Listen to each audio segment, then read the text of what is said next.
اعوذ باللہ من الشیطان اللعین الرجیم بسم اللہ الرحمن الرحیم الحمد للہ رب العالمین رب اشرح لی صدری ویسر لی امری واحلل عقدۃ من لسانی یفقہوا قولی۔ عزیزان گرامی، السلام علیکم ورحمۃ اللہ وبرکاتہ۔ مجھے یقیناً جتنے شوق اور خوشی کے ساتھ میں اس پروگرام بیٹلز آف اسلام کو آپ کے لیے لے کر آتی ہوں، اتنے ہی شوق اور بے چینی کے ساتھ آپ بھی اس کا انتظار کرتے ہوں گے، کیونکہ یہ گفتگو اپنے آپ میں پوری تاریخ اسلام کو سموئے ہوئے ہے اور ہمیں یہ بتاتی ہے کہ رسول اللہ کا کردار جس کی قرآن نے جگہ جگہ پر تعریف کی ہے، وہ کس طریقے سے ایک ایک مرحلے پر عیاں ہوا ہے۔ اور یہ دین اسلام جو آج اپنے شباب پر ہے، اس میں جتنا بڑا کردار رسول اللہ کے اخلاق کا ہے، ان کی محنتوں کا ہے، اتنا ہی بڑا کردار دو اور طاقتوں کا ہے۔ ایک جناب خدیجہ سلام اللہ علیہا کی دولت اور دوسرے امیر المومنین علی ابن ابی طالب علیہ السلام کی تلوار۔ یہ دو گراں طاقتیں اگر رسول اللہ کا ساتھ نہ دیتیں تو پھر شاید دین اسلام جس خوبصورتی کے ساتھ آج دنیا پر پھیلا ہوا ہے، وہ کہیں نہ کہیں مشکل ہو جاتی ہے ان کے لیے۔ اس گفتگو کو آگے بڑھانے کے لیے آج پھر ہمارے ساتھ موجود ہیں مولانا کمال احمد خان صاحب قبلہ۔ آئیے ان کا استقبال کریں۔ السلام علیکم آغا۔ وعلیکم السلام ورحمۃ اللہ وبرکاتہ۔ بہت بہت شکریہ آپ کا آغا، جزاک اللہ کہ آپ اس گفتگو میں مسلسل ہمارے ساتھ بنے ہوئے ہیں۔ ہمارے لیے بھی اللہ تعالیٰ کی جانب سے یہ خاص توفیق ہے کہ اس اہم موضوع پر گفتگو کرنے کے لیے اللہ تعالیٰ نے ہمیں توفیق عنایت۔ جیسا کہ پچھلے ایپیسوڈ میں ہماری گفتگو فتح مکہ پر ختم ہوئی تھی اور الحمدللہ کیسی بہترین گفتگو وہ ہوئی تھی۔ میں جاننا یہ چاہ رہی ہوں مولانا صاحب کی بات جب فتح مکہ کی مکمل ہو گئی اور رسول اللہ نے اپنی رحمتوں کے جوہر جو ہے وہ مکے پر دکھا دیے، خانہ کعبہ میں بتوں کو ہٹا کر اور تطہیر اس کی کر دی گئی، اب اگلا جو مرحلہ دین اسلام کے سامنے آیا وہ کون سی جنگ کے شکل میں آیا؟ بسم اللہ الرحمن الرحیم وبہ نستعین وہو خیر المعین۔ دیکھیے، مکے میں ایک خاص سکون حاصل ہو چکا ہے، ہر طرف لوگ پرسکون ماحول میں، جیسا کہ آپ نے ہی ابتدا میں کہا کہ رحمتوں کے سائے میں زندگی بسر کر رہے ہیں۔ لہذا فتح مکہ کے سکون کے بعد پیغمبر اکرم نے جو دوسرا کام کیا وہ یہ کہ اب ہر قبیلوں تک، کیونکہ انبیاء کا ہدف لوگوں کے سروں پہ حکومت کرنا نہیں ہوتا کہ تلواروں کے زور سے ہم نے تمہاری زمینوں پہ قبضہ کیا ہے۔ انبیاء کا ہدف یہ ہوتا ہے کہ انسانوں کو ان کی فطرت کی جانب متوجہ کرایا جائے۔ لہذا جو اصل ہدف تھا وہ یہ کہ پیغام توحید، پیغام دین لوگوں تک پہنچایا جائے۔ لہذا پیغمبر نے کچھ لوگوں کو یہ ذمہ داریاں دیں کہ وہ جائیں اور پیغام توحید کو دوسرے قبیلوں تک پہنچائیں۔ دین اسلام کی آواز تو پہنچے کہ یہ دین تم سے چاہتا کیا ہے، یہ دین دعوت کس جانب دیتا ہے۔ تقریباً سبھی گئے اور انہیں خاص ذمہ داریاں بھی دی گئی تھیں، کیونکہ پیغمبر نے فرمایا تھا کہ عصر جاہلیت میں جو تمہاری دشمنیاں تھیں، ان دشمنیوں کی بنیاد پر قبیلوں سے ملاقات نہ کرنا کہ پتہ چلا آج تمہاری حکومت ہے تو تم پرانی دشمنی نکالنے لگو اور ان پر ظلم و ستم کرو۔ تقریباً سبھی نے اس حکمت عملی پیغمبر کی پابندی کی اور پیروی کی۔ ایک دو نام آتے ہیں جیسے خالد ابن ولید وغیرہ، یہ جس قبیلے کی سمت گئے وہاں پر ظلم و ستم بھی کیا کہ اپنے وہ پرانے زمانے کی عصر جاہلیت کی جو دشمنیاں تھیں بدلہ لے۔ حتیٰ اس کے لیے بھی پیغمبر کو جب خبر ملی تو پیغمبر نے پروردگار عالم کو مخاطب کر کے کہا، میرے اللہ، میں تجھے گواہ بناتا ہوں کہ میں خالد کے فعل سے بیزار ہوں، یعنی اس عمل کا مجھ سے کوئی تعلق نہیں ہے، یہ خود دین کے یہ ان کا پرسنل احسن تو ہمارا اس سے کوئی تعلق نہیں ہے۔ یہ نہیں ہوتا کہ ہمارے گروہ کا فرد چاہے جو کچھ بھی کرے ہم اس کی حمایت کریں گے۔ پیغمبر نے اعلان بیزاری کیا، اور نہ صرف دیکھیے یہ بھی بڑا حسین مرحلہ، میں نے ایک ایک حصے پہ اگر ہم پیغمبر کی زندگی کے رکے نا تو انہی جنگوں کے درمیان پیغمبر کے اخلاق کو دیکھے۔ جنگ جہاں اخلاق نہیں دکھائی دیتے اسی جنگ میں بہت اہم بات یہی ہے کہ جنگ کا میدان لوگ کہتے ہیں کہ اخلاق دکھانے کی جگہ نہیں ہے، یہاں بائی ہک اور بائی کروک اپنا مقصد نکالنا ہے۔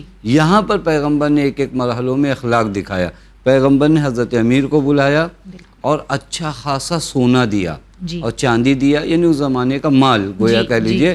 پیغمبر نے کہا، ولید نے جن خاندانوں پہ ظلم کیا ہے آپ جا کر یہ سونا ادا کریے تاکہ ان کے جان کا دیا بن سکے۔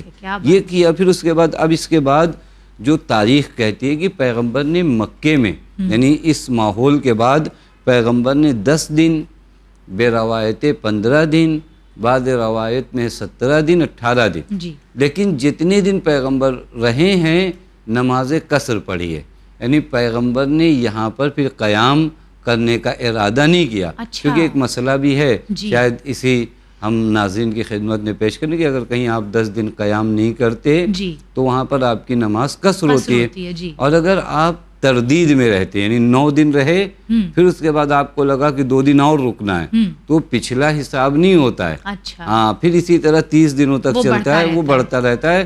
یہی مرحلہ پیغمبر اکرم نے کیا کہ نماز قصر پڑھی، بعضوں نے کہا کہ 10 دن، بعضوں نے 17 18، بلکہ پیغمبر نے یعنی ان کا وہاں ٹھہرنا ابھی احسن پلانڈ نہیں نہیں تھا تھا، کہ ہم کتنے دن پیغمبر کو رکیں گے۔ نیت اقامت عشرہ نہیں تھی کہ یہاں پر رکنا ہے، لہذا اب اس کے بعد اب جی جو پیغمبر یہ 15 دن یا 17 دن یا 18 دن جو مکے میں قیام فرمایا بنابر روایت 10 دن، جی اس کے بعد جو جنگ ہوئی ہے وہ جنگ حنین ہے، اچھا، جسے غزوہ حنین کہا جائے۔ جی حنین وہ جگہ ہے جو مکہ اور طائف کے درمیان ہے، ایک ایسا مقام ہے کہ جو واقعاً اگر آپ دیکھیے تو بہت اہم مقام ہے، مکہ اور طائف کے درمیان ہے، اور مورخین کے الفاظ سے پتہ چلتا ہے کہ مکہ معظمہ فتح ہونے کے بعد حنین کا جو قبیلہ تھا حوازن، ان لوگوں نے تیاری شروع کر دی تھی جنگ کی، کیونکہ ان کو لگا احسن لشکر اسلام کے خلاف، کیونکہ کسی بھی جنگ کی ابتدا پیغمبر نہیں کرتے،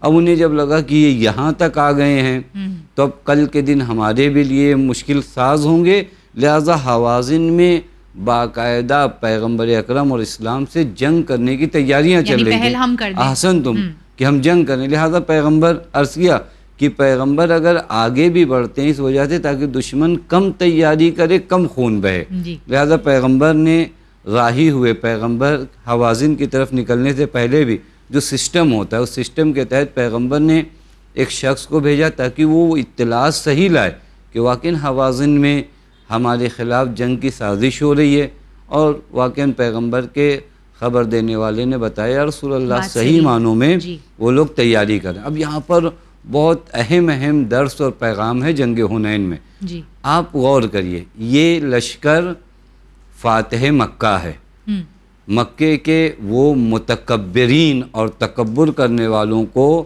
گویا ان کے ہاتھوں ذلیل ہونا پڑا، اس لشکر کے اندر یعنی لشکر اسلام کی میں بات کر رہا ہوں، لشکر اسلام کے اندر بھی کہیں نہ کہیں ایک تکبر آ جائے، انسان ہے نا، دھیرے دھیرے جو ہے اسے لگنے لگے کہ ہم فاتح مکہ، ہم فاتح خیبر، اب ہمارا کیا کہنا، تعداد کے لحاظ سے بھی اب اس لشکر کی تعداد کم نہیں ہے، جب یہ مکہ جب یہ مکہ پہنچا تھا تو 10,000، اب مکے میں بھی کچھ لوگ ہو گئے، تاریخ میں ملتا ہے 2,000 افراد مکے سے بھی ان کے ساتھ جڑ گئے، حنین پر جب حملہ کرنا ہوا تو 12,000 کا لشکر، 2,000 مکے کے جنگجو، اب یہاں پر واقعاً اس لشکر میں سے کسی نے کہا یہ جملہ کہ آج جو ہماری تعداد ہے اس کا مقابلہ کون کر سکتا ہے، یہ دین بار بار ہمیں سمجھاتا ہے کہ جب تم اپنے ظاہری طاقت کو دیکھنے لگو تو اتراؤ نہ، تمہارے اندر اکڑ کرنے کی سکت نہیں ہے، تمہاری تمام طاقتوں کا نام ذات حق تعالیٰ ہے، لہذا پیغمبر نے بھی جب یہ جملہ سنا نا، کسی نے کہا کہ آج ہماری تعداد اتنی زیادہ ہے کہ کون ہمارا مقابلہ کرے گا، یہ بات پیغمبر پر بڑی گراں گزری، کیونکہ پیغمبر نے کبھی یہ تعلیم نہیں دیا اپنے چاہنے والوں کو کہ وہ ظاہری طاقتوں پر اترائیں، احسن تم، قرآن نے اسی منظر کو پھر انہیں یاد دلایا، اور اس جنگ میں بھی انشاءاللہ ہم پیش کریں گے، اس جنگ میں ابتدائی شکست بھی ہوئی، ابتدائی شکست بھی، اور اس شکست کی جانب قرآن نے اشارہ کیا، قرآن کی وہ آیت میں پڑھوں، سورہ توبہ آیت نمبر 25، قرآن کہتا ہے وَلَقَدْ نَصَرَكُمُ اللَّهُ فِي مَوَاطِنَ كَثِيرَةٍ، ہم نے بہت سی جگہوں پہ تمہاری مدد کیا ہے، آج یہ 12,000 تعداد پر تم اترا رہے ہو، ہم نے تمہاری بہت سی جگہوں پہ مدد کیا، وَيَوْمَ حُنَيْن، وہ جو جنگ جس کی بات ہم کرنے جا رہے ہیں کہ جنگ حنین میں بھی ہم نے تمہاری مدد کیا، اِذَا أَعْجَبَتْكُمْ کثرتکم، جب تمہیں ایک عجب و تکبر آ گیا تھا اپنی تعداد دیکھ کر نا، وہاں پر بھی ہم نے تمہاری کیا ہے مدد کیا ہے۔ اب یہاں پر اگر آپ غور فرمائیے، یہ لشکر کہاں چلا؟ 12,000 کا لشکر حنین کی طرف، اور ایک تھوڑا سے تکبر بھی ان کے اندر تھا۔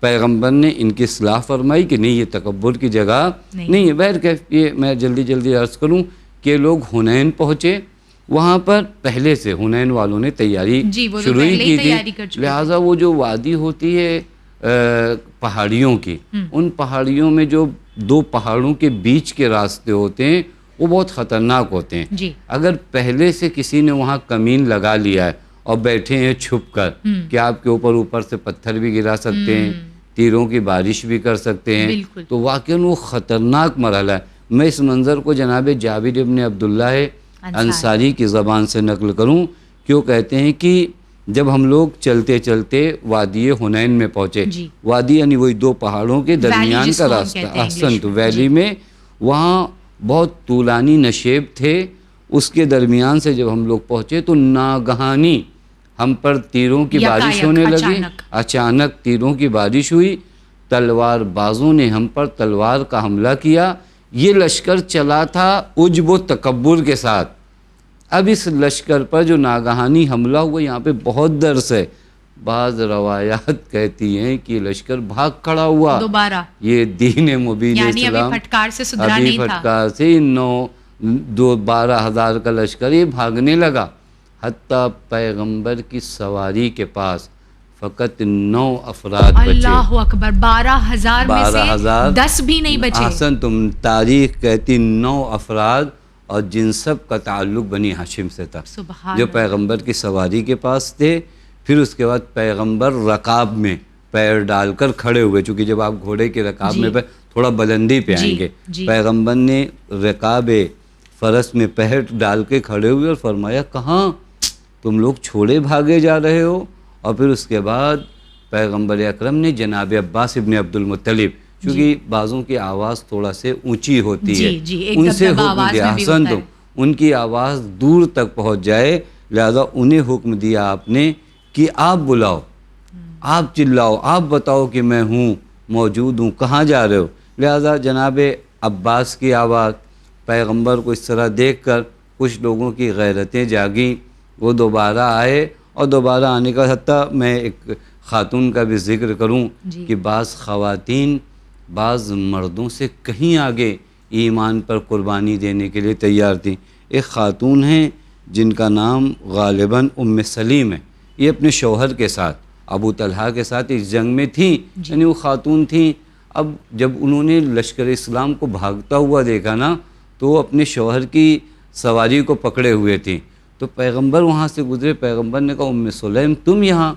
کہا یا رسول اللہ میں ان لوگوں کو دیکھ رہی ہوں جو بھاگ رہے ہیں یا رسول اللہ۔ اب اس خاتون نے بڑا حسین جملہ کہا یا رسول اللہ آپ دشمنوں کا مقابلہ کیجئے، میں ان مسلمانوں کو قتل کرتی ہوں جو نبی کو چھوڑ کر بھاگ رہے ہیں، جو نبی کو چھوڑ کر، احسن تم، جو نبی کو چھوڑ کر بھاگ کر کفر اختیار کریں۔ اس کے ہاتھ میں ایک ہلکا سے اسلحہ بھی تو، اس نے کہا میں، پیغمبر نے یہ نہیں کہا کہ نہیں یہ قابل قتل نہیں ہے، یہ بھی بڑا حسین جملہ ہے، پیغمبر نے یہ نہیں کہا کہ یہ قابل قتل نہیں، پیغمبر نے فرمایا جانے دو انہوں، خدا پہ چھوڑو۔ سبحان اللہ، اس بات کی تائید اپنے آپ میں بہت بڑا کہ آپ پیغمبر کو چھوڑ کر بھاگ رہے ہیں۔ اس کے بعد کے سب مرحلے دیکھیں، عرض کیا اعجبتکم، وہ جو آیت پہلے پڑھی تھی، ان کے اندر ایک عجب آیا تھا، انہیں اپنی ظاہری طاقت پہ بھروسہ ہوا تھا، بہرکیف خدا کی جانب سے مدد پہنچی، خدا کی امداد۔ بعض اوقات ملائکہ، جیسا کہ گزشتہ ہم لوگوں نے ایپیسوڈ میں ملائکہ بھیجے گئے جنگ کرنے کے لیے، بعض اوقات خدا تمہارا روب دشمنوں کے دل میں ڈالتا ہے، اس طرح بھی خدا مدد کرتا ہے، تمہارے دلوں میں سکینہ اور اطمینان لے آتا ہے، اور دشمنوں کے دلوں میں بے کلی لے آتا ہے۔ اب وہاں کے بعد قرآن نے اس منظر کو نقل کیا، ثم انزل اللہ سکینتہ علی رسولہ وعلی المومنین وانزل جنودا، پھر اللہ تعالیٰ نے کیا کیا، ایک لشکر بھیجا، یہ ملائکہ کا لشکر تھا۔ اس ملائکہ کے لشکر نے، اگر آپ غور کریں نا، اس ملائکہ کے لشکر نے کہیں جنگ نہیں کیا ہے، بس جنگ بدر میں اس نے جنگ کیا تھا، لیکن اس جنگ میں مسلمانوں کی حوصلہ افزائی کے لیے لشکر آیا، بھاگا ہوا لشکر سمٹا، فتح حاصل ہوئی. کہنے کا مطلب جی یہ تھا کہ فتح حاصل ہوئی اور بہت بڑی فتح حاصل ہوئی. حتیٰ بعض تاریخ میں ملتا ہے کہ 12,000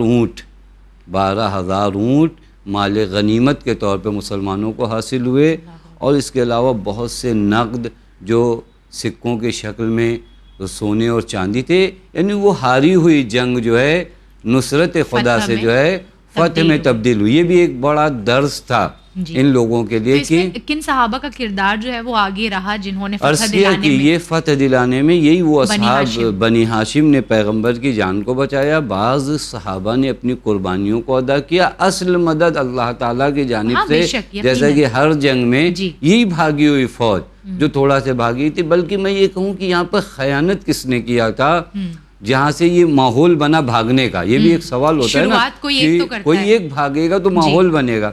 میں دیکھ رہا تھا کہ جو نقشہ تھا نا یعنی لشکر جانے کا، وہ 2,000 جو مکے سے چلے تھے وہ آگے کے حصے میں تھے، لشکر کے آگے کے حصے میں تھا اگلا حصہ. احسن تم، ان لوگوں کو بھی لگا چونکہ ان لوگوں کا اسلام وہ والا نہیں تھا، یہ تو ظاہراً تھے. احسن تو ہر مشکل میں چاہتے تھے کہ دین کو کہیں پہ مشکل ہو تو ان کو بہت آرام بھی ملتا تھا. لہٰذا جو ہے انہوں نے پہلے یہ ماحول بنایا کہ چلو بھاگ چلو.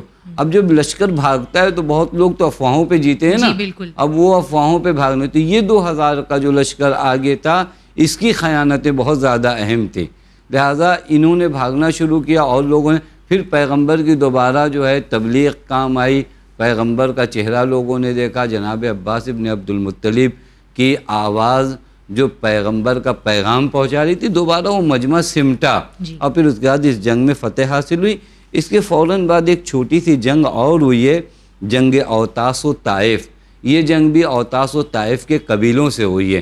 انہوں نے بھی بہت آسانی سے، یہ جنگ ایسی جنگ نہیں تھی کہ جو جنگ حنین کی طرح ہو، بلکہ یہاں پر کچھ لوگوں کی شہادت واقع ہوئی، لیکن جو ہے یہ 1-2 کمانڈر کی شہادت واقع ہوئی تھی. اس کے بعد حضرت امیر علیہ السلام کو پیغمبر اکرم نے بھیجا اور حضرت نے فتح حاصل کی.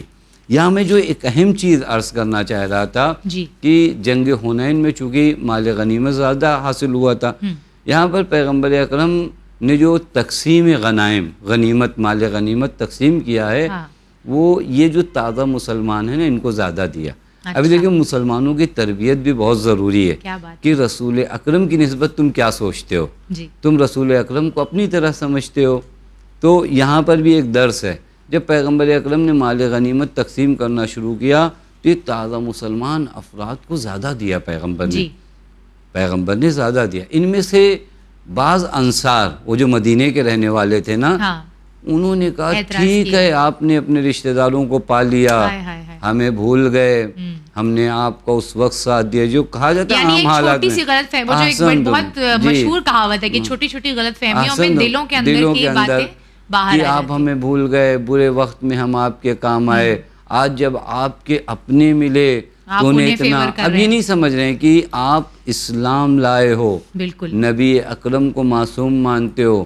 یہ وہ نبی ہے جو اپنی جانب سے کچھ بیان بھی نہیں کرتا، یہ کسی کو زیادہ حصہ کیوں دے گا، حکمتیں ہوں گی، تدبیریں ہوں گی. اس طرح ایمان ہونا چاہیے انسان کا نبی اور اولیاء نبی اور اوصیاء نبی پر. پیغمبر اکرم کو یہ بات بڑی گراں گزری کہ یہ ان لوگوں کی ابھی تربیت نہیں ہو پائی، یہ سمجھ نہیں پائے، مجھ پر اس طرح کا الزام لگاتے ہیں. پیغمبر اکرم نے اس کے بعد کہا تمہیں پتہ نہیں یہ تازہ مسلمان ہیں، ان کے دلوں کو ہم قریب کرنا چاہتے ہیں. اور پھر پیغمبر نے ایک ایسا تاریخی خطبہ، اگر وقت ہوتا تو میں خطبہ عرض کرتا، ایسا تاریخی خطبہ اس مقام پر دیا ہے کہ وہی انصار جنہیں شیطان نے گویا بہکایا ہو، اس قدر گریہ انہوں نے کیا پیغمبر کے خطبے کے بعد کہ ان کی ریش اور داڑیاں بھیگ گئیں. پیغمبر کے خطبے کا جو اثر ہوا، پیغمبر نے 1-2 بہت حساس جملے کہے، کہ لے جانے دو ان مکے والوں کو سونا اور چاندی، تمہارے پاس نبی ہے، میں تمہارے ساتھ چل رہا ہوں، میں مدینے میں رہ رہا ہوں، ان کو اگر سونے اور چاندی مل رہے ہیں تم نہیں پہچان دو مجھے، میں تمہارے ساتھ ہوں، میں تمہارے ہمراہ ہوں. یہ جو جملے تھے پیغمبر کے، اس نے واقعاً ایک عجیب کیفیت پیدا کیا تھا کہ پورا ماحول جو ہے گریہ و زاری کا ہوا. تو یہ گفتگو جو ہے اس کے بعد آپ نے بتایا 2 اور چھوٹی چھوٹی جنگیں جو بہت بڑی نہیں رہیں، جن کا نام آپ نے طائف اور اوتاس بتایا، 2 چھوٹی چھوٹی جنگیں. کیا بات یہاں آ کر ختم ہو گئی یا ابھی اس کے بعد اور کوئی جنگ ہے؟ ایک آخری غزوہ جو ہوا وہ غزوہ تبوک ہوا. حالانکہ وہاں جنگ کوئی رونما نہیں ہوئی جی لیکن وہاں کے پیغامات بہت اہم ہیں. اگر آپ اور ناظرین کو یاد ہو کہ ہم لوگوں نے ایک جنگ کا تذکرہ کیا تھا، جنگ موتا. جی جنگ موتا جو روم کے جی حامیوں سے جنگ ہوئی تھی، جہاں ہم شکست ہوئی تھی. اب ظاہر سی بات ہے کہ ان لوگوں سے بھی جو ہے وہ ایک مرحلہ باقی تھا. توجہ کر رہے ہیں. تو یہ غزوہ تبوک جو ہے یہ وہی سرزمین شام جہاں پر سلطنت روم کا جو ہے ایک خاص دبدبہ اور ایک خاص جو ہے ولولہ تھا. اور ان سے بھی جنگ اس وجہ سے نہیں تھی کہ تم حکمرانی کرو، ان سے جنگ یہی تھی کہ تم ہماری بات پہنچنے دو. میں نے عرض کیا کہ اصل جنگ اسلام کا مطلب آزادی تھی کہ ان لوگوں کو فکری آزادی دو. تم کیوں کسی کو روک رہے ہو کہ کوئی کسی وہ تسلیم کریں. آپ زبردستی معنی مت بنو، راستے کے لیے پتھر مت بنو. لہذا پیغمبر اکرم صلی اللہ علیہ وسلم نکلے ہیں غزوہ تبوک. اس میں 1-2 اہم باتیں ہیں غزوہ تبوک میں کہ قیصر روم سے ایک مرتبہ شکست ہو چکی ہے جنگ موتا میں، یعنی ایک طرح کی اب یہاں کے بعد جو لشکر نکلے گا بڑی تیاری کے ساتھ مسلمانوں کا ایک لشکر نکلے گا. اس جنگ میں سب سے اہم مرحلہ جو ہوا، پیغمبر نے حضرت امیر کو اپنے ساتھ نہیں لیا. اب یہاں پر غور کرنے کا مقام ہے. میں جہاں تک سمجھتا ہوں کہ ایک وجہ یہ کہ جنگ تو ہونی نہیں ہے تو کیوں فاتح خیبر کو ساتھ لے جایا جائے. پیغمبر کو پتہ ہے، خدا کو پتہ ہے. لہذا اس جنگ میں پیغمبر اکرم صلی اللہ علیہ وسلم نے حضرت امیر کو اپنے ساتھ نہیں لیا. اب بعضوں کو تو حضرت امیر کے خلاف ایک بات ملنی چاہیے. بالکل. اب یہ مکے میں افواہ پھیلی کہ پیغمبر حضرت امیر سے ناراض ہیں، اس لیے نہیں غصہ ہیں، اس وجہ سے نہیں لے جا رہے ہیں. اور یہ اچھا ہوا یہ افواہ پھیلی تاکہ اس کے بعد کچھ جملے پیغمبر کی زبان اقدس سے نکلیں اور پھر وہ ایک سند بن جائیں تاریخ میں. کبھی کبھار عدو اور دشمن سبب خیر بنتا ہے. آپ افواہ پھیلائے ہو، وہ پیغمبر نے جو آیت قرآن ہے کہ we plan he plans and he is the best of planners. ہم پلان کرتے ہیں، وہ تدبیریں کرتا ہے اور یقیناً وہ سب سے بہترین تدبیر کرنے والا ہے. یہاں پر بھی پیغمبر اکرم کی بارگاہ میں مولا کائنات بھی مطمئن ہے. مولا کائنات پیغمبر کے کسی عمل پہ شاکی تو نہیں ہے، پوری طرح تسلیم. اگر کوئی ذات حضور پیغمبر میں تو حضرت امیر. کون ہے جو رسول اللہ کے بستر پر لیٹ جائے یہ جانتے ہوئے کہ جان کو خطرہ ہے. تو یہاں حضرت امیر نے آ کر چاہا کہ اس تاریخ میں ثبت ہو جائے. فرمایا کہ یا رسول اللہ اس طرح لوگ باتیں کر رہے ہیں. تو پیغمبر نے فرمایا لا بد للمدینۃ منی و منک. یا علی اس مدینے میں یا آپ کا رہنا ضروری ہے، میرا رہنا ضروری ہے. کیا بات ہے، کیا بات. یعنی میں رہوں یا آپ رہیں، یعنی آپ نفس پیغمبر ہو، آپ جان پیغمبر ہو، آپ کو رکنا ہے یا مجھے رکنا ہے. تو جو کریں. پھر اس کے بعد پیغمبر نے ایک اور حسین جملہ فرمایا اور یہ تاریخ میں سند ہے. اما ترضا ان تکون منی بمنزلت ہارون من موسیٰ. یا علی آپ راضی نہیں ہو کہ آپ کا مقام میرے نزدیک وہی ہے جو جناب ہارون کا جناب موسیٰ سے تھا، یعنی وہی وسیع ہو تم. الا انہ لا نبی بعدی. بس فرق اتنا ہے کہ میرے بعد نبوت نہیں وگرنہ تم. یہ وہ جملے تھے جو تاریخ میں آج تک محفوظ رہ گئے. میں عرض کروں کہ غزوہ تبوک کی ایک سب سے بڑی برکت کم سے کم یہ تھی کہ بعد میں لوگ بہانہ نہ بنا سکے کہ ہمیں نہیں پتہ تھا. پیغمبر نے غدیر سے بہت پہلے لوگوں کو آمادہ کر کے اس مرحلے کو بتا دیا تھا. بہرکیف یہ قافلہ روانہ ہوا تبوک کے پاس. یہ جب پہنچے ہیں یہاں پر جنگ نہیں ہوئی. معلوم ہے لشکر اسلام نے پڑاؤ ڈالا. کافی دنوں تک لشکر اسلام کا یہاں پر قیام رہا. دشمن کی جانب سے کوئی اقدام نہیں دکھایا گیا اور یہیں سے لشکر واپس آ گیا. بس اتنا ہی ہوا. لیکن آپ سوچیں کہ اس کا فائدہ کیا ہوا. بالکل اس کا مقصد اس کی تدبیر کیا تھی. جنگ موتا جو ہوئی تھی دشمن کا سینہ کافی دل بڑا ہو چکا تھا. ہم نے جو چاہا کر لیا.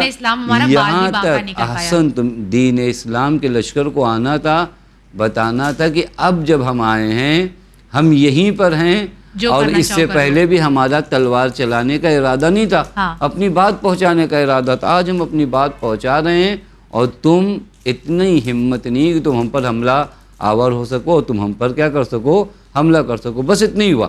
لیکن اس غزوہ تدبیریں تو بہت ہیں. مدمن عرض کے ایک یہ تھا حضرت امیر کے بارے میں، دوسری طرف سے دشمن کافی خوش تو تھے نہیں، لیکن دوست جو ظاہری بنے تو انہیں بڑی خوشی تھی کہ یہ جو لشکر تبوک جا رہا ہے، چونکہ جنگ موتا کا انہوں نے سنا تھا، انہوں نے سوچا کہ اب دوبارہ پیغمبر پہ حملہ ہوگا اور یہ بہترین موقع ہے پیغمبر کو قتل کرنے کا.